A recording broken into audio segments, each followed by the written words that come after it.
It's not just Europe's top leagues that resume on Saturday after a lengthy break. That's also the case in Cambodia. Football in the kingdom is exploring new ways to better itself, and the same can be said for one of its top-flight coaches too, as Dan Algonchakin found out.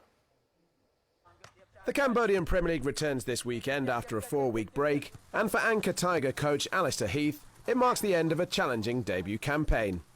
It's been tough, as you would expect, living in Cambodia, as well as the job that come together and both been tough. But I'd like to think I've grown as a person. I've got used to football management. Looking back over the last 10 months of the season and living here, I don't think I would have wanted it any other way, really. The Birmingham natives' appointment happened as the Cambodian top flight was restructured in a bid to improve both the standard of the league and national team.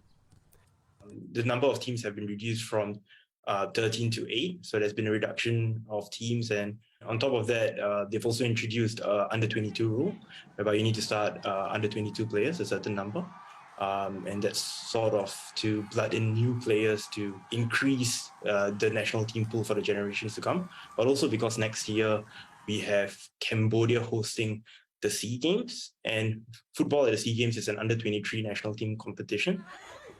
The changes have been largely welcomed, but it would be wrong to suggest they are universally popular.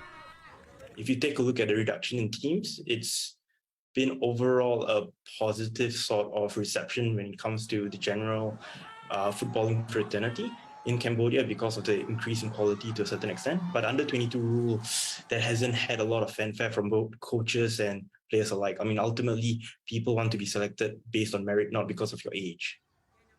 Angkor Tigers currently sit 6th in the 8-team league and are looking to finish a difficult season on a bit of a high.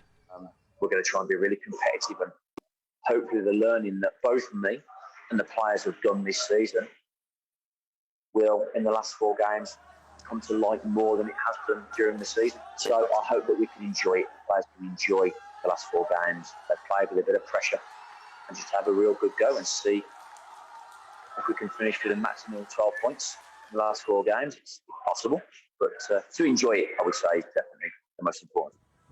So it seems optimism for a brighter football future exists for both club and country. Dan Algonchakin, BBC News.